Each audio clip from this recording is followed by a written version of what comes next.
Hello, this is Gio. Hey, look what I have here. I have a PlayStation PS3 controller, and this is a Sixaxis controller. But I've been having some issues with this.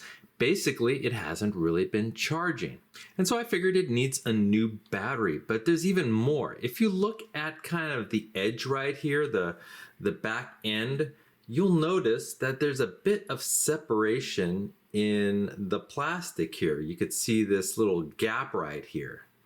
Now I have another controller here, and you can see that this one doesn't have the gap. The two pieces of plastic are tightly connected, but the one I'm dealing with here definitely has a gap, and that suggests to me that there's not only a battery issue, but there's a swollen battery issue. The battery's actually expanding and pushing away this plastic, and that could eventually hurt the entire controller.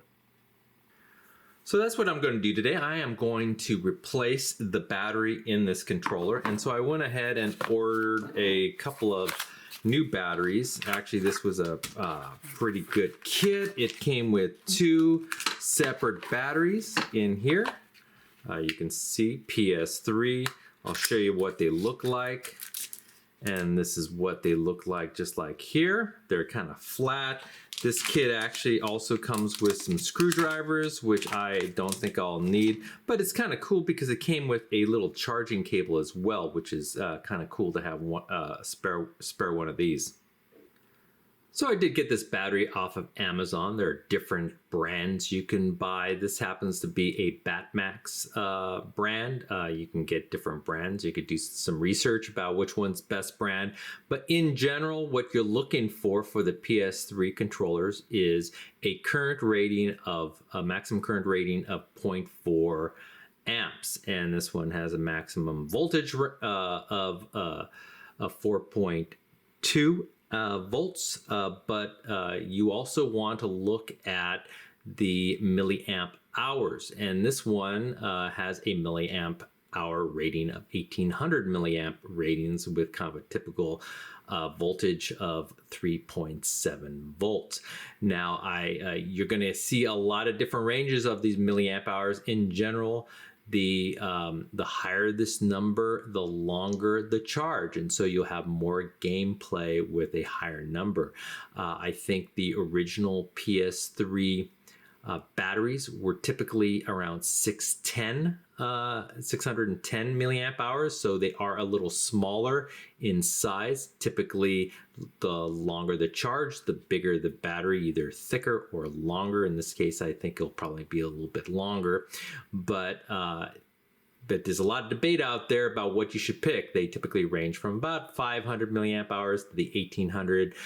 There's debates whether you should go with the original 610 or not. It's very common to replace the batteries with the 1800, but I will let you do that research and go through that debate yourself. Okay, so how do you replace this battery? Well, you start with removing 5 screws at the back of your controller. There's 1, 2, 3, 4, 5. And again, this kit came with a little screwdriver, but I'm just going to use my own little Phillips screwdriver to remove this. Now, removing these little tiny screws, they are tiny, so don't lose them. They can get away from you quick. Okay, so I got all 5 screws out, and before I open this up, you can kind of see the separation there. It's kind of naturally separating because it has a swollen battery. Normally it doesn't. Just by removing screws, you won't get it separated, and you'll have to kind of maybe work it out all along the sides to get it separated.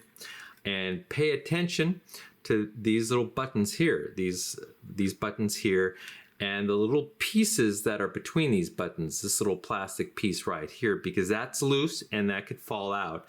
And just kind of be aware kind of how it's shaped.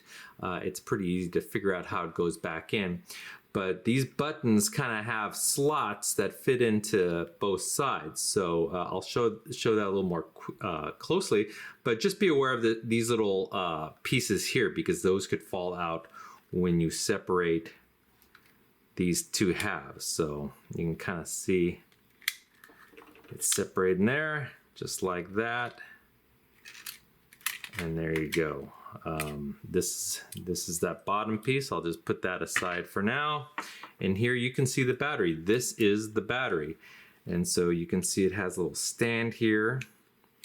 Let's put this back on, and you can kind of see that it's pretty swollen. This is a swollen battery.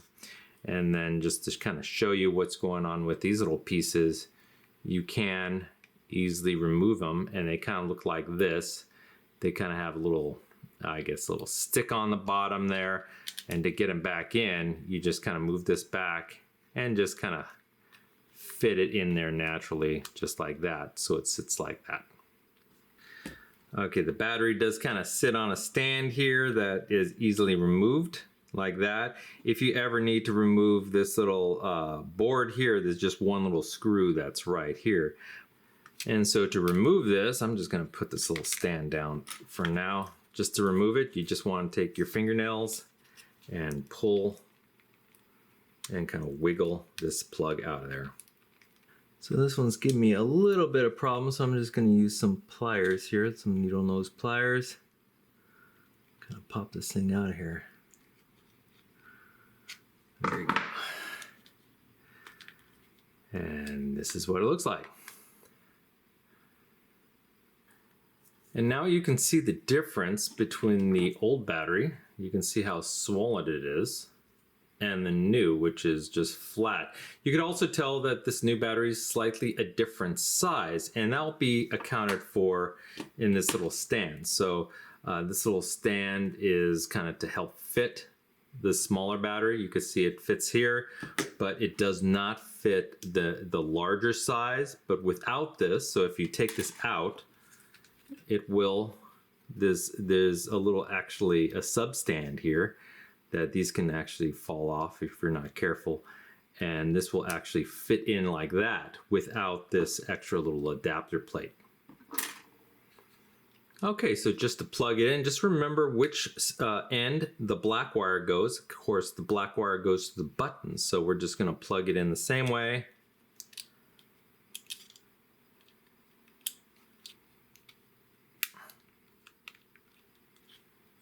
Just like that, so it's plugged in there, black on this side, and just flip it over and fit it into its little stand.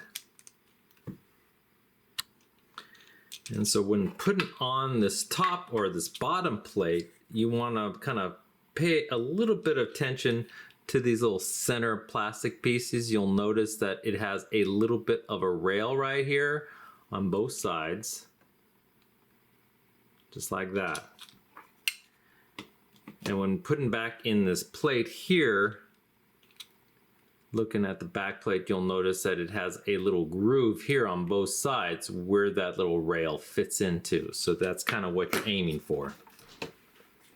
And so with everything aligned, you just want to carefully stick this in, matching the rails until they kind of slip in like that. You can see kind of how they're fitting just like that.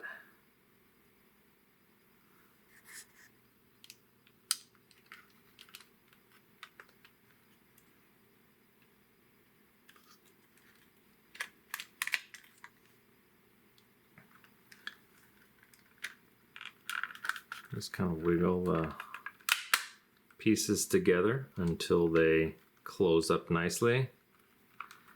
And you can see that this edge now fits well, back end fits well, and now we just replace the screws. Make sure that everything, all the buttons kind of work and feel right. Make sure these little center plates for both of them are in.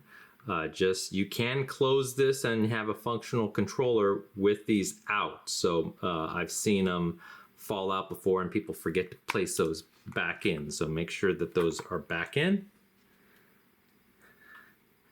And just start replacing your screws. And there you go. All you have to do now is go ahead and plug in your controller to your PS3, let it charge for a while, and it should be as good as new. Well, I hope you enjoyed this video, and if you did, please hit that like button at the bottom of the screen and even consider subscribing to my channel. I have many more videos to come. Bye-bye.